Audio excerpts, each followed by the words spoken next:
Part B. While the lift is decelerating, the magnitude of the reaction of the floor of the lift on the person is 704 newtons. Determine the deceleration of the lift and hence show T is 15. Okay, so they do like this with a lift question.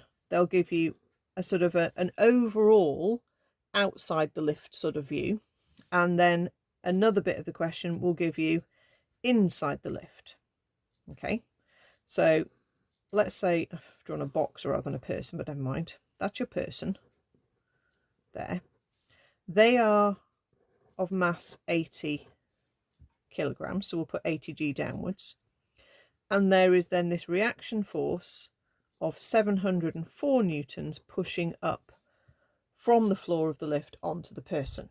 Okay, so we're not worried about the tension and we're not worried about the mass of the overall lift. We're just looking at like the inner working that's going on.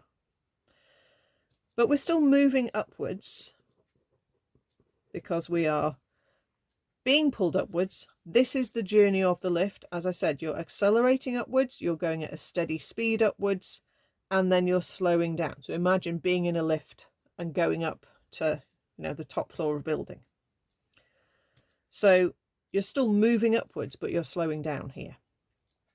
So when you do F equals ma here, you're going to have the force the way it's going, which is actually 704,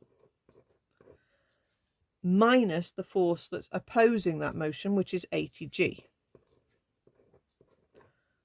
Okay, now it does seem a bit weird to do the inside picture because really what's making it move is the lift cable, but you're just looking at the forces acting on the person themselves. Okay, so you have to take the 704 as the force pushing that person the way they're going, and the 80g is the force that is trying to slow them down. That will then equal the mass, which is just the 80 times the acceleration, that's what we're trying to find out.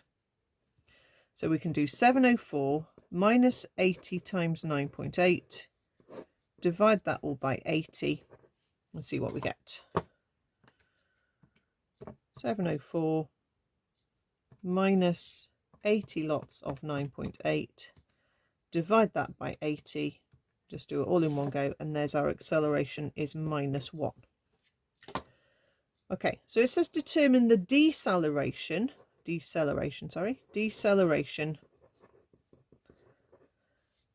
We've got acceleration is negative, so when we say deceleration, we drop the negative, okay, because that word deceleration is implying that we're slowing.